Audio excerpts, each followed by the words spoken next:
So we have a fantastic next panel. I'm going to present officially from here, so they can come in.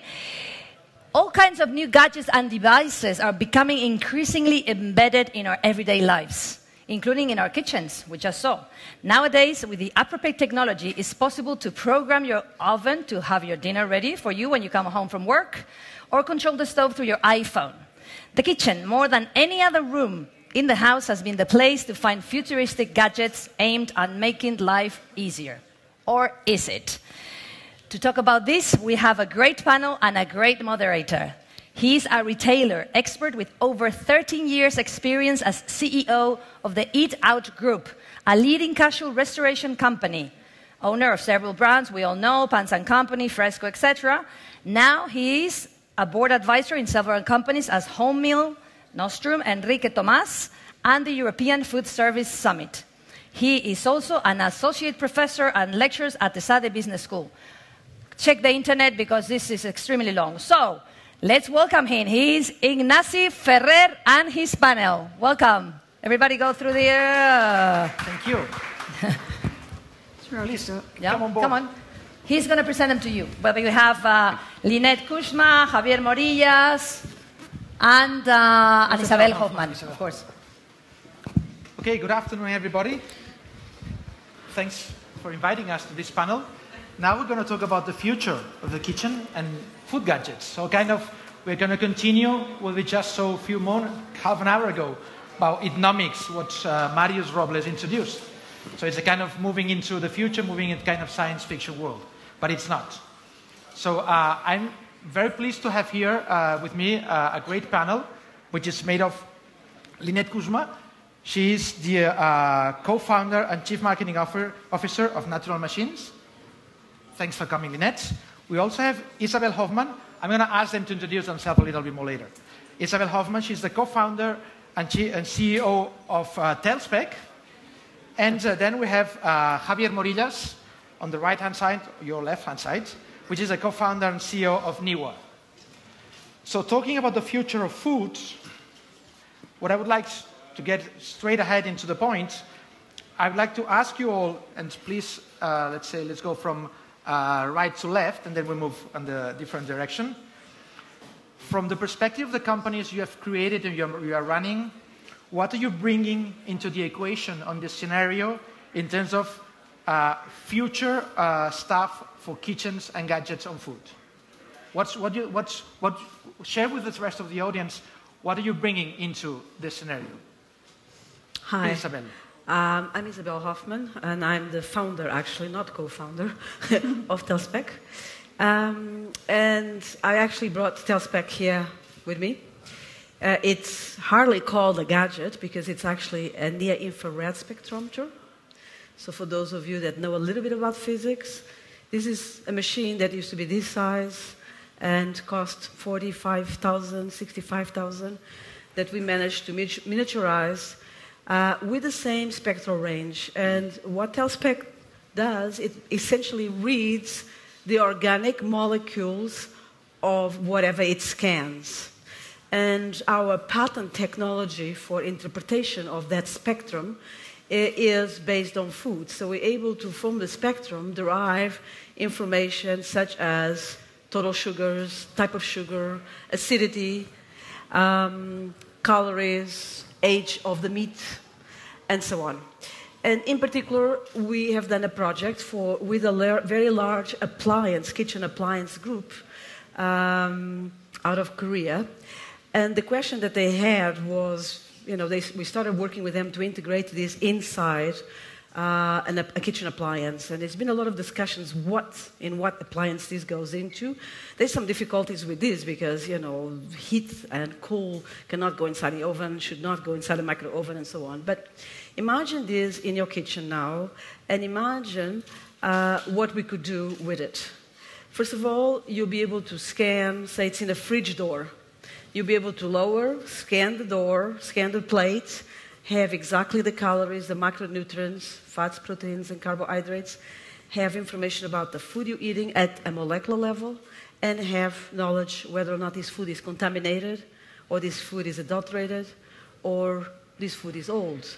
The project that we did for this kitchen appliance was actually aging of the meat. So we took in many scans of meat, and we were able, with this scanner, to detect how old that meat was. So something like a fridge like that would be able to tell you, hey, your meat is old, you're about to cook this recipe, but you really need to go and buy some more meat. Or, by the way, your milk is stale, or your milk contains some contaminants that you shouldn't take, or there's too much sugar in this dessert, and so on and so on. So the personalization of food information and the ability to actually understand the food at the molecular level in a detail that we don't even have it in the label is going to happen in our kitchen. And how does it work? Oh, the system to share. Okay, well, it works with a phone by Bluetooth. This system here will throw light. It's normal light. It's not a laser. Don't read everything that people write about us. It's not a laser. It throws light. The light leaves the spectrometer at a consistent level, so at a regular energy. When it hits the molecules of the food, absorbs, the photons are absorbed partially. It reflected back. The photons are reflected back. When they reflect back, they have less energy. So they come at a different energy, depending on the molecules. So essentially, we get a fingerprint of the molecules, a fingerprint of what you scan. And that is taken through the app to the cloud. And in the cloud, this is where the pattern exists. Many computational algorithms looking at the number of photons and their energy and deriving information. So we don't have one algorithm. In fact, today we have 52 different algorithms all going in parallel to derive information to the user. So it's 5 seconds. It takes 5 seconds. Internet of Things-based technology, mobile, big data, etc. It's a very complicated, complex process. Yeah, it involves big data, involves big data, involves Internet of Things, involves spectroscopy, and so on. Yeah. Okay, thank you. Yeah. Lynette, what are you adding? So I am a co-founder of Nostrum Machines. We are the makers of Foodini, which is a 3D food printer, and an Internet of Things kitchen appliance. Now, 2 things you have to understand before I continue. 1, you need to know what a 3D printer is. Not everybody knows, but a really quick description. Imagine you're printing a normal sheet of paper with words on it from an inkjet printer.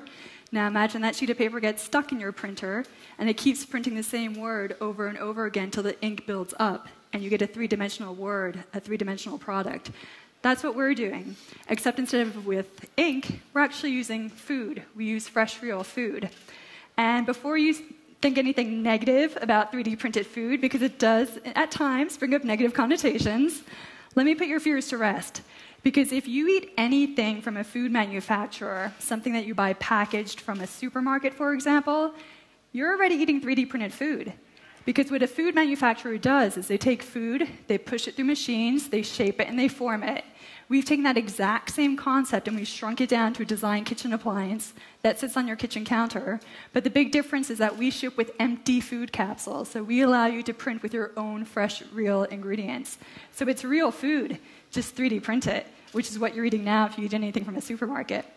So now that we're all positive about 3D printing and printing of food and fresh food, what we did is we created a device. We started back in 2012, and for the past 4 years, we've been creating Foodini. Our big vision is that in 10 to 15 years, this won't be a gadget. I know this title of this talk is about kitchen gadgets, but we don't consider it a gadget unless you consider your oven or a microwave a gadget. So in 10 to 15 years, a 3D food printer will become a common kitchen appliance in your kitchen, similar to how an oven or a microwave or a food processor is today. So that means all kitchens, home kitchen users and professional kitchen users.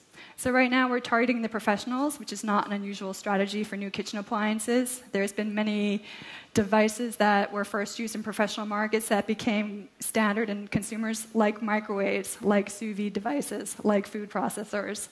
So where we are right now is we are in the market, we are printing fresh, real ingredients, and the idea behind it was to get people back into their kitchens to make more fresh foods.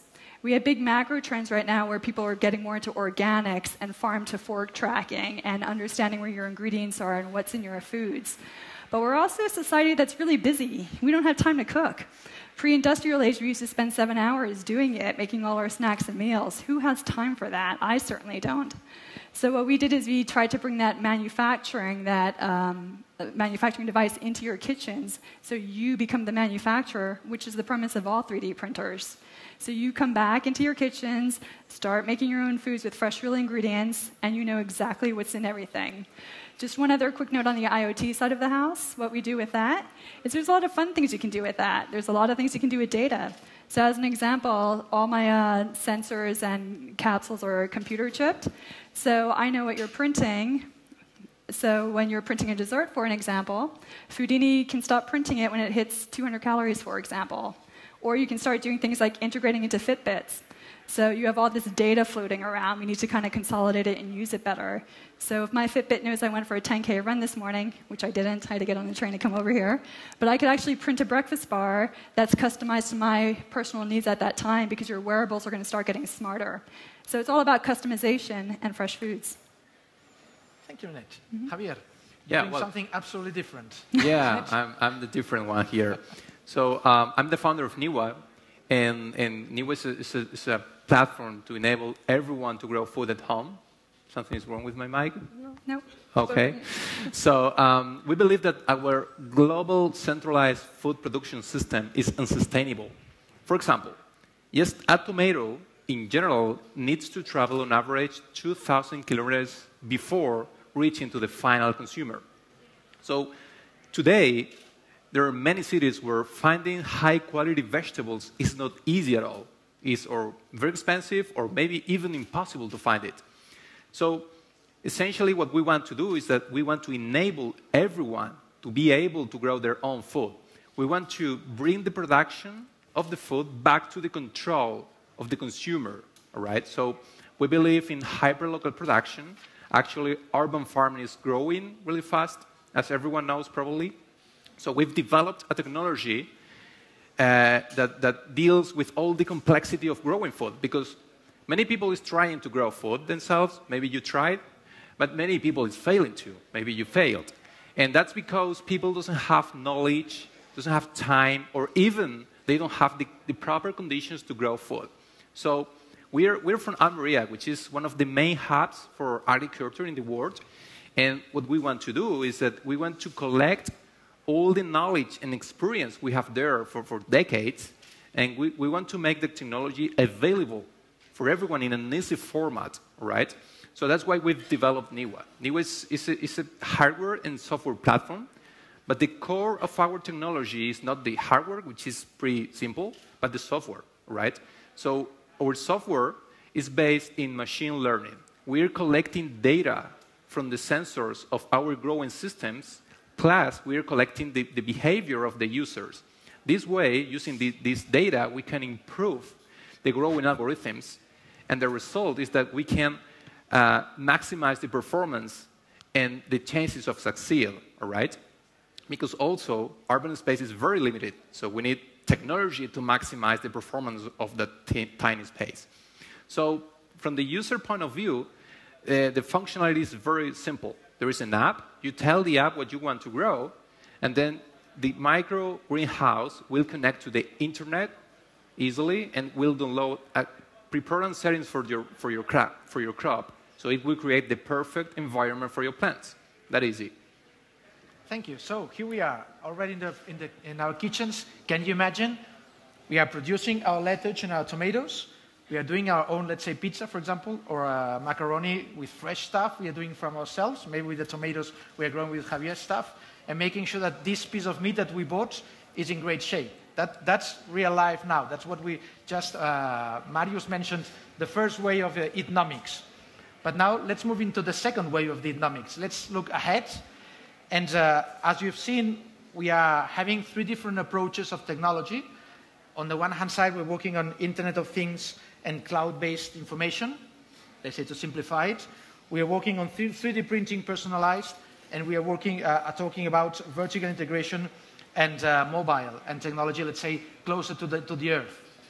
Looking ahead, let's say 5 to 10 years ahead, from a technological perspective, what do you think where the future is? Is it going to be about Internet of Things? Is it going to be about basically going back to new ways of planting and doing like greenonics, generating new proteins, or the insects which I saw? technologically wise, what's your perspective on the future? Can start any of you. Let's go maybe to the left. Yeah. Well, I think that it's complex, actually, at least on my field. There are many different technologies that needs to evolve and are evolving now so fast to get that goal of hyperlocal production. One of them, of course, as you mentioned, is genetics. We're improving our varieties to be able to grow them in an urban spaces, right? The other one, for example, it can be lighting. We're making a huge progress with LED lights to control the perfect lighting for the plants. And the last one, or one of the other ones, is the one we are doing in Niwa, which is the technology that integrates all the different technologies, all right? So for us, it's clear that if we want to offer something easy to use and with a great performance for the user, because actually that's the reason because today we are not growing, okay? Because it's difficult, sometimes impossible. So we want to break that barrier and make it easy.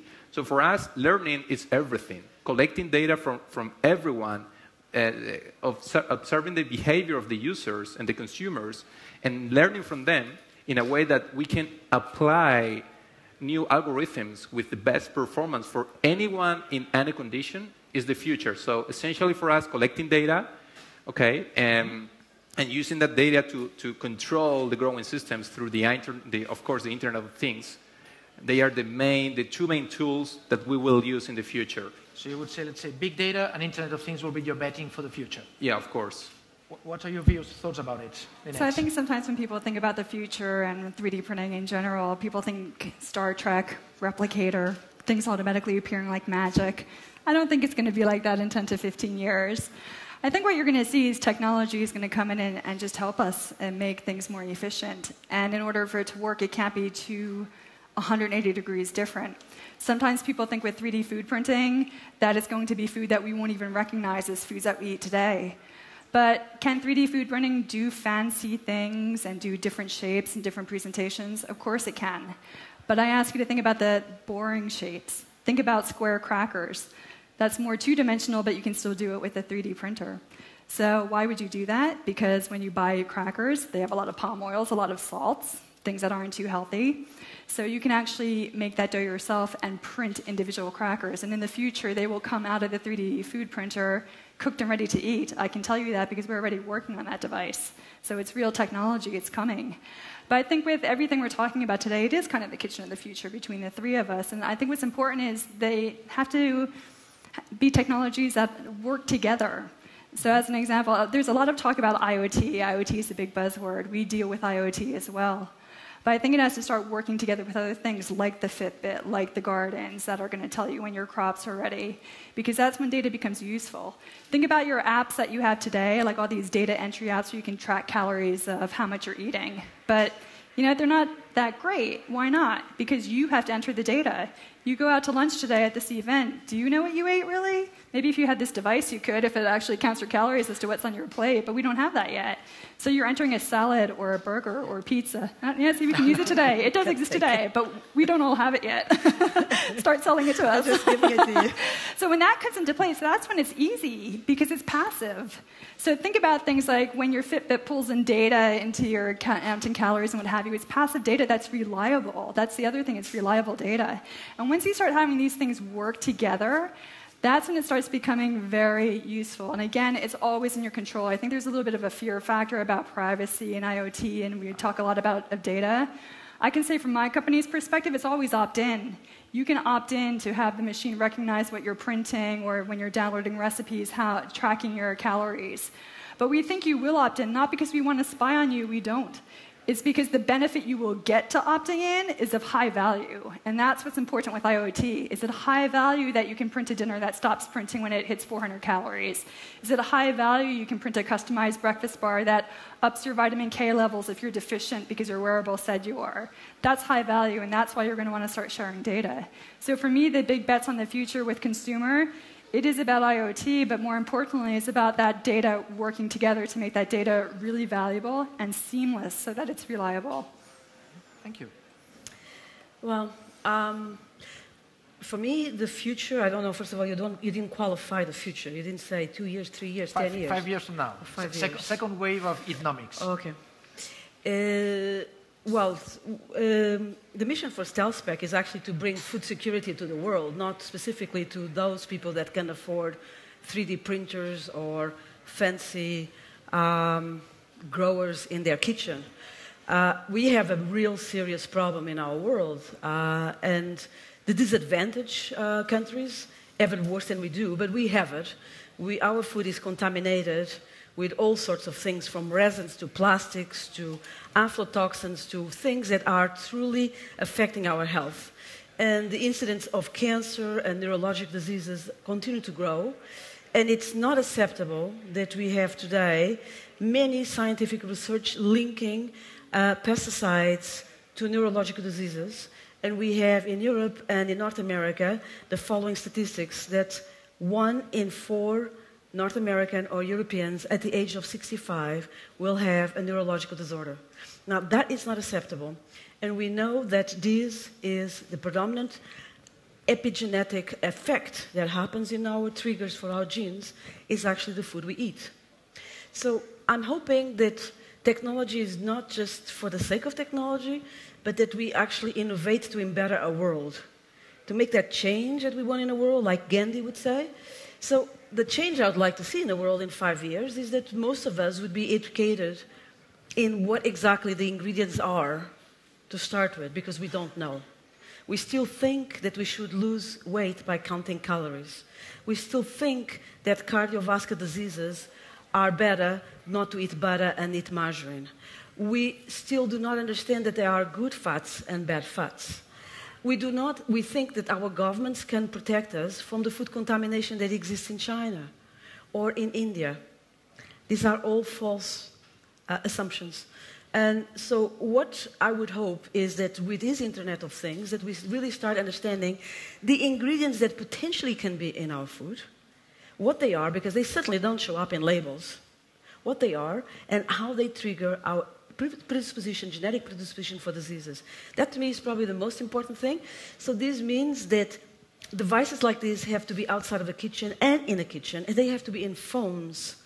They have to be accessible. They have to be affordable. They have to be in every country. So when food manufacturers receive their raw materials and they're by regulation mandated to actually scan them and actually test them, those tests are very, very expensive and they take many days. So often not all the batches are done, and sometimes no batch is done at all.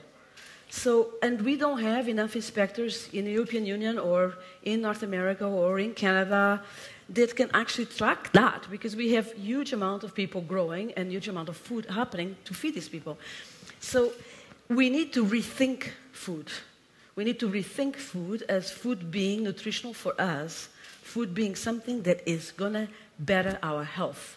Not just food as being something that we're going to entertain with friends. And it's beautiful to have beautiful food 3D printed, but we need to go beyond that. We need to innovate to improve. I would counter that. I would say that everybody on this stage today is doing things for different reasons, and it's not just gadgets or it's not just nice to haves. I can see both of our technologies in underdeveloped countries. I know from my perspective, underdeveloped countries and companies that focus on that are approaching us. There's different ways you can approach things. We're only on the panel for 30 minutes, so I'm sure we can all talk about our companies for hours on end. But I think what a lot of the issues are too is, let's face it, we deal with food. Food is emotional. The minute you talk about food, you're going to get a lot of different opinions, a lot of people with their backs against the wall, a lot of varying things. So what you were saying, where certain foods are better for you than others, are they? Maybe not. I have certain beliefs, and I know some of you in this room have beliefs that are total opposite of mine, and those are your beliefs to have a right to have. There's a field called nutrigenomics, right? I mean, it looks at the genetic of the person and what exactly is essential that that person should have. It's a real scientific field. I know there's real science behind food, but the fact of the matter is science always changes too, not for nothing. Even with the science that goes behind it, we read reports that change every 5 to 10 years what's good or bad for you. I mean, I don't want to have this argument right now because we're running out of time. However, but it's like you use the technology the way you want to use it. I would argue that growing your own fresh vegetables or producing your own foods or scanning what foods you're eating to make sure they're safe. That's all how you want to use it. So I would argue that none of these are really just gadgets or nice to haves for people that can afford it, because it's going to be across the board. But I don't think your two gadgets are going to be less than $20. And if you ask anyone that has worked in third world countries, that's all people can accept and afford. And so I'm not really seeing... My gadget can be under $20. Yeah? Mine, I don't know about hers. Yeah, sure. Okay, mine no, in but fact, not yet. when reading through all your projects, basically there's something behind all of them, which is empowering the consumer. In your case, to understand what they are eating, and so asking for better stuff and making sure that what you get is not, let's say, poisoned. In your case, you insist on your web page and your videos, you're insisting on fresh food, healthy. It's not just 3D printing. It's more than that. It's much more than that. And of course, in Javier, in your position, in your business, your project is basically grow yourself your own salad and your own tomatoes, which is going to be 100% safe. Yeah. So there's always, in all your cases, a message behind your project, which is taking care of the consumer and empowering them. Of course, I guess there's also a limitation, which is the budget and the size, probably. But let me move into something different linked to that, which is the previous question was the future around technology. Now let's move into the consumer, because whatever you design in technology, the kitchens in 5 years, the second wave, is going to depend on what the consumers are looking for.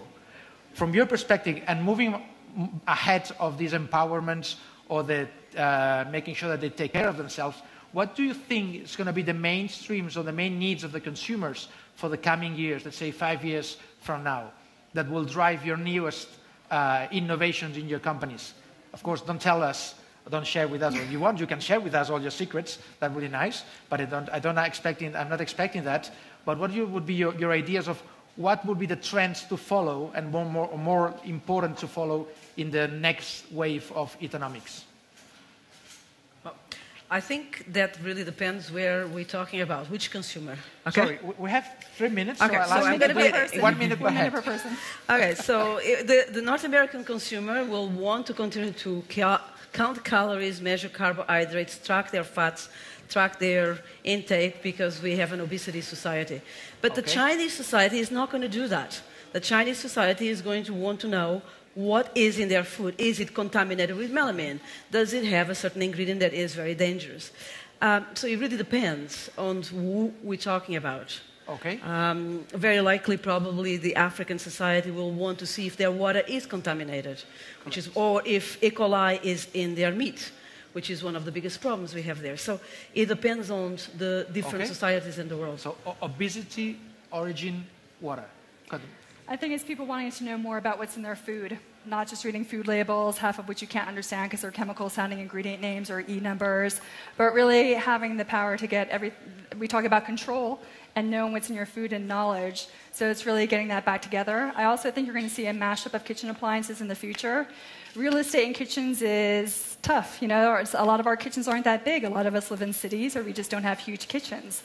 So you're going to start seeing a mashup of kitchen appliances where will you need a microwave, an oven, a stovetop, a 3D food printer that cooks in the future? No, you won't. You're going to start seeing that combine, preferably in a 3D food printer that cooks, so you can cook other things that you don't even 3D print. And I think your kitchens are going to become more intelligent. So you have these sensors in your refrigerators, for example, that can lessen food waste. It'll tell us when food starts to go bad, so it will encourage you to use that spinach before it goes bad. Your 3D food printer can make recipe recommendations based on your preferences. Print what you want to eat and nothing more. Let's lessen the food waste and use what we actually have rather than throwing away those foods.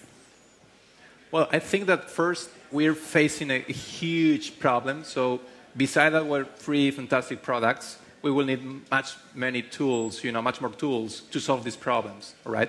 Second to that, I agree with Isabel. It depends a lot on the final consumer, because people have different necessities. For example, in the case of Niwa, for Europe, it can be reconnecting to nature. What the customer wants. They also want to, the educational aspect. They want to teach the kids where is the food coming from, all right? Which is very important in my opinion. But for example, in different countries where they have, in Africa, where they have problems with the water, and they are already connected to the nature, they don't have that problem. It's a different problem, but our technology can help to those people to grow themselves, making the most of the water they have, So again, it depends a lot, but we need many different tools and many different initiatives to face this problem. So from your answers, I bet we have plenty of work to do. Just very yes or no answer. Going back to the present, after seeing your products and watching them on the internet or whatsoever, when are we going to be able to buy them now? Yes.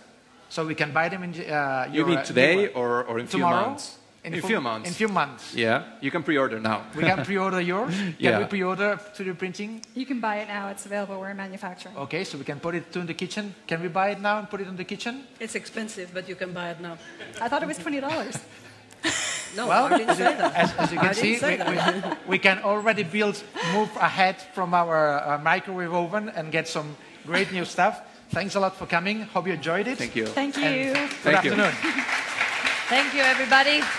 My God. None of the panelists are sparing any seconds. You just want to use them all. Well done. Spot on. Thank you so much. That's all. Thank you. Thank you.